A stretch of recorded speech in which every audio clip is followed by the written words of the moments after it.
जब हम किसी के साथ इंफॉर्मेशन एक्सचेंज करते हैं तो उस प्रोसेस को कहा जाता है कम्युनिकेशन।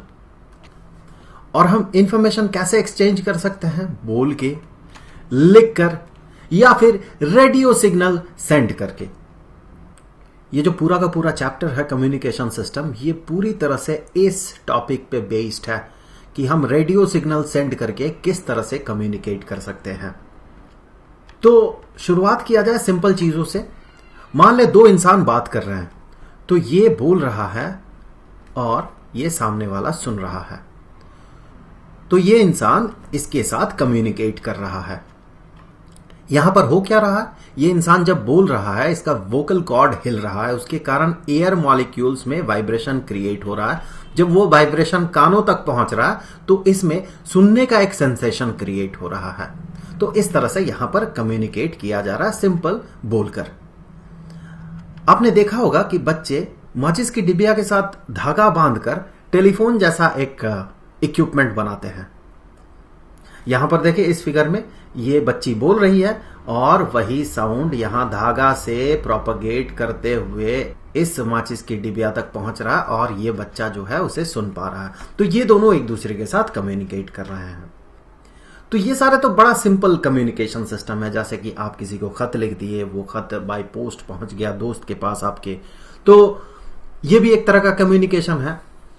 लेकिन हमारा जो मेन कंसंट्रेशन रहेगा इस टॉपिक में वो होगा बाय सेंडिंग रेडियो सिग्नल्स, जैसे कि हमने बात किया है।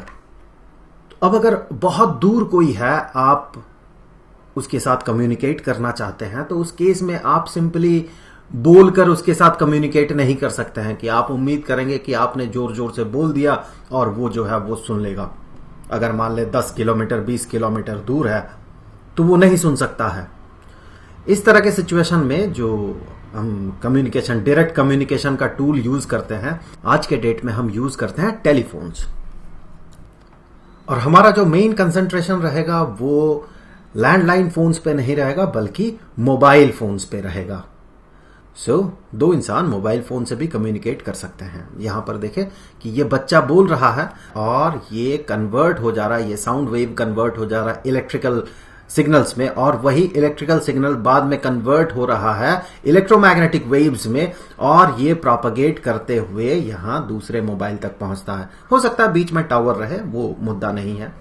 और यहां पर ये मोबाइल उसे कैच करता है, इस इलेक्ट्रोमैग्नेटिक वेव को, इस सिग्नल को, और उसे इलेक्ट्रिकल सिग्नल में पहले कन्वर्ट करता है और फिर बाद में वो इलेक्ट्रिकल सिग्नल साउंड वेव में कन्वर्ट हो जाता है और ये इंसान उसे सुन पाता है।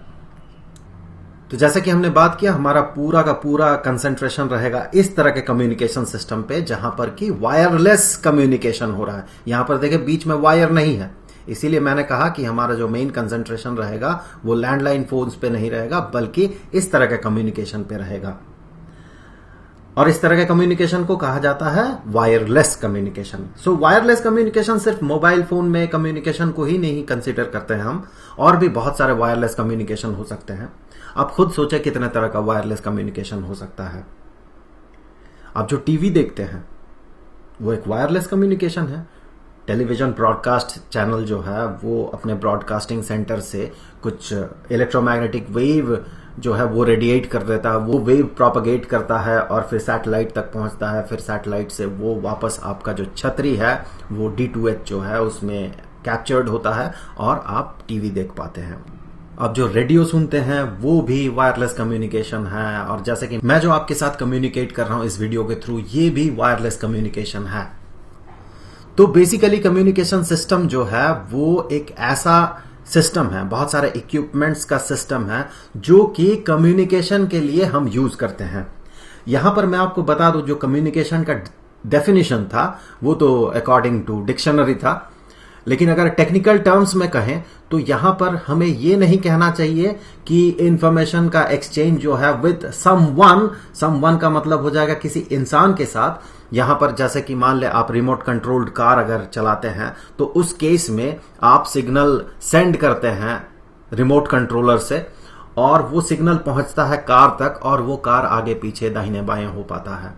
तो यहां पर कार को आप समवन नहीं कह सकते हैं, बल्कि ये एक एंटिटी है, ये एक ऑब्जेक्ट है। तो बेहतर होगा टेक्निकल टर्म्स में हम कहते हैं कि exchanging information with some entity. ये एंटिटी इंसान ही होगा, उसका कोई मतलब नहीं है, कोई नॉन लिविंग ऑब्जेक्ट भी हो सकता है। आगे बढ़ते हैं। हमने देखा बेसिकली जो कम्युनिकेशन सिस्टम है उसमें एक ट्रांसमीटर रहता है, वो ट्रांसमिट करता है। जैसे कि इस केस में ये बच्चा बोल रहा है, तो इसका जो मोबाइल फोन है ये अभी ट्रांसमीटर हो गया। अंदर क्या हो रहा है वो बाद में बात करेंगे हम लोग। फिलहाल तो देखिए एक ट्रांसमीटर है जो कि ट्रांसमिट कर रहा है सिग्नल को, और ये सिग्नल आगे बढ़ रहा है, और आगे बढ़ते हुए एक रिसीवर तक पहुंच रहा है। यहां पर ये मोबाइल फोन जो कि उस सिग्नल को रिसीव कर रहा है, इसे रिसीवर कहा जाता है। बेसिकली एक ट्रांसमीटर होता है, एक रिसीवर होता है, और बीच में जिस मीडियम के थ्रू ये कम्युनिकेशन हो रहा है, यहां पर देखें मीडियम क्या होगा, क्या प्रोपगेट कर रहा सिग्नल के तौर पे, प्रोपगेट कर रहा इलेक्ट्रोमैग्नेटिक वेव। तो यहां पर मीडियम जो है, बीच का जो यहां स्पेस है वो हो जाएगा अभी इस केस में इसका मीडियम। इस मीडियम को हम चैनल कहते हैं। अगर पहला वाला एग्जांपल ले, यहां पर इंसान बोल रहा था और सामने वाला इंसान सुन रहा था, यहां पर मीडियम क्या होगा, या फिर कहे चैनल क्या होगा। यहां पर चैनल होगा एयर, हवा, क्योंकि हवा के थ्रू ही साउंड प्रोपगेट कर रहा है। इस दूसरे केस में अगर मीडियम देखें तो ये जो धागा है ये हो जाएगा मीडियम। दूसरे शब्दों में टेक्निकल टर्म में अगर कहें, इस टॉपिक के टेक्निकल टर्म में, तो हम कहेंगे ये होगा कम्युनिकेशन चैनल। और तीसरे केस में जैसा कि हमने बात किया, कम्युनिकेशन चैनल होगा फ्री स्पेस, या फिर कहें स्पेस। क्यों?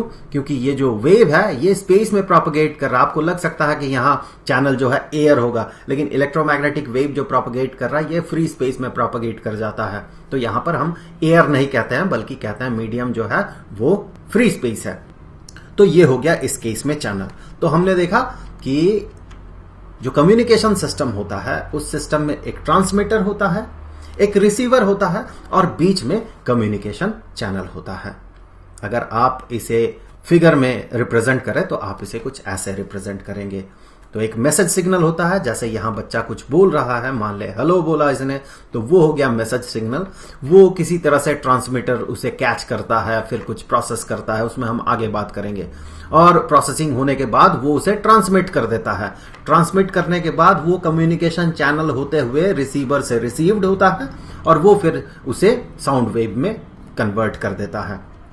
हम हमेशा साउंड वेव नहीं कहते हैं, हो सकता है मैसेज सिग्नल जो है, जो इनपुट सिग्नल है, वो कोई पिक्चर हो, आप ईमेल कर रहे हैं, कोई एक इमेज ईमेल कर रहे हैं, वो ट्रांसमीटर से ट्रांसमिटेड हुआ, चैनल से पार हुआ, रिसीवर से रिसीव्ड हुआ, और बाद में वही जो इमेज है वो आप जिसे सेंड कर रहे हैं वो देख पा रहा है। तो हमेशा यहां साउंड वेव ही होगा, उसका कोई मतलब नहीं है। फिर भी हम बेसिक तौर पे साउंड वेव को कंसीडर करते हुए ही चीजों को समझेंगे। यहां पर तीन चीजों का जो सिस्टम है, ट्रांसमीटर, कम्युनिकेशन चैनल और रिसीवर, इसे हम कहते हैं कम्युनिकेशन सिस्टम। अब अगर आप इसे और भी माइन्यूटली स्टडी करते हैं तो आप ये पाएंगे कि ट्रांसमीटर में बहुत सारा पार्ट होता है और रिसीवर में भी बहुत सारा पार्ट होता है।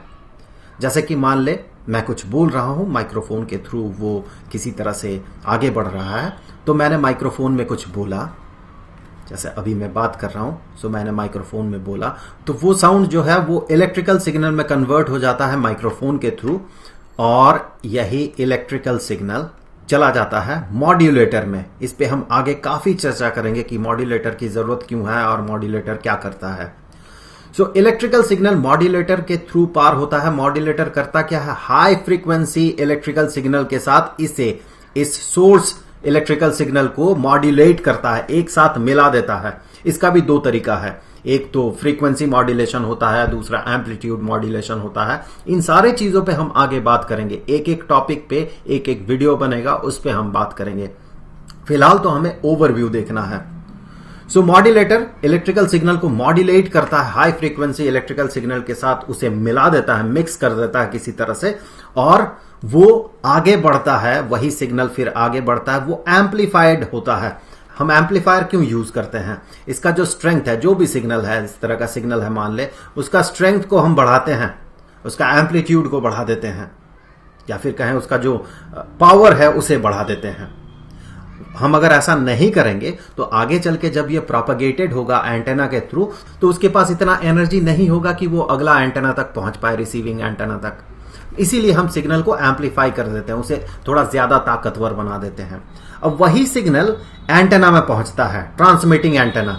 आपके मोबाइल में एक एंटेना होगा, आप जो भी बोल रहे हैं वो एम्पलीफाइड होके एंटेना के थ्रू पार हो रहा है इलेक्ट्रोमैग्नेटिक वेव के तौर पे।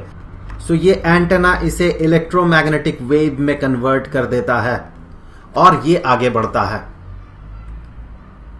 अब ये जो रिसीविंग एंटेना होता है जिसके साथ आप कम्युनिकेट कर रहे हैं, उसके पास भी एक एंटेना होगा, वो एंटेना उसे रिसीव करता है और ये इलेक्ट्रोमैग्नेटिक वेव को रिसीव करके इलेक्ट्रिकल सिग्नल में कन्वर्ट कर देता है। अब देखिए बेसिकली क्या हो रहा था, यहां पर एम्पलीफाइड हो रहा था, उससे पहले मॉड्यूलेटेड हो रहा था। तो ये एक मॉड्यूलेटेड सिग्नल है जो कि इलेक्ट्रोमैग्नेटिक वेव में कन्वर्ट हुआ। जब ये रिसीविंग एंटेना उसे रिसीव करेगा तो ये मॉड्यूलेटेड सिग्नल ही रहेगा यहां पर। उस मॉड्यूलेटेड सिग्नल को, उसमें तो बहुत सारे फ्रीक्वेंसी का, हाई फ्रीक्वेंसी का जो इलेक्ट्रिकल सिग्नल है मिलाया गया था, तो उसे अब हटाना पड़ेगा। क्योंकि मैंने कहा हेलो यहां पर माइक्रोफोन पे, तो वो एक सर्टेन इलेक्ट्रिकल सिग्नल क्रिएट करेगा, उसे मिलाया गया हाई फ्रीक्वेंसी इलेक्ट्रिकल सिग्नल के साथ। तो अब जब यहां पर वो पहुंचेगा रिसीविंग एंड पे, तो उसे तो डीमॉड्यूलेटेड भी होना होगा। वो जो हाई फ्रीक्वेंसी वेव्स है जिसे मिलाया गया था उसे हटाना भी तो होगा, वरना ये तो हेलो नहीं रहेगा, कुछ और ही बन जाएगा। सो अब उसे डीमॉड्यूलेटर के थ्रू हटाया जाता है और फिर ये वो सिग्नल होता है जो कि मैंने यहां पर क्रिएट किया था बोल के। अब वो सिग्नल तो अब तक वीक हो चुका होगा क्योंकि इतना सारा स्पेस वो पार करके गया था, फिर वो यहां पर डीमॉड्यूलेटेड हुआ। सो इन सारे प्रोसेसेस में इस सिग्नल का जो स्ट्रेंथ है वो घट गया होगा। तो हम यहां पर यूज करते हैं एम्पलीफायर और फिर हम उसे सेंड कर देते हैं लाउड स्पीकर में, और यहां पर एग्जैक्टली सेम साउंड क्रिएट होता है जो कि हमने यहां पर क्रिएट किया था। तो इस केस में देखिए वायरलेस कम्युनिकेशन हो रहा है, यहां पर देखिए कुछ नहीं है, यहां पर वायर नहीं है, वायरलेस है। इलेक्ट्रोमैग्नेटिक वेव के थ्रू यहां पर कम्युनिकेशन हो रहा है, तो ये एक वायरलेस कम्युनिकेशन है। इस केस में अगर चैनल की बात किया जाए तो यहां पर चैनल होगा फ्री स्पेस। हम आगे के वीडियोस में ये देखेंगे कि मॉड्यूलेटर हम क्यों यूज करते हैं, क्या काम है मॉड्यूलेटर का। और फिर यहां पर ट्रांसमिटिंग एंटेना ये क्या कर रहा है, ये इलेक्ट्रिकल सिग्नल को इलेक्ट्रोमैग्नेटिक वेव में कन्वर्ट कर रहा है। ये कैसे कन्वर्ट करता है ये भी हम आगे के वीडियोस में देखेंगे। और उसका उल्टा क्या हो रहा है, यहां पर रिसीविंग एंटेना जो है इलेक्ट्रोमैग्नेटिक वेव को रिसीव कर रहा है और इलेक्ट्रिकल सिग्नल में कन्वर्ट कर रहा है। और फिर डीमॉड्यूलेटर कैसे काम करता है और फिर जाके लाउड स्पीकर में यहां कैसे साउंड क्रिएट हो रहा है। तो ये तो बेसिक वीडियो था। तो फिलहाल के लिए इस वीडियो में इतना ही। आगे के वीडियोस में हम इन सारे टॉपिक्स पे डिटेल्स में बात करेंगे। तो मिलते हैं आपसे अगले वीडियो में, तब तक के लिए गुड बाय।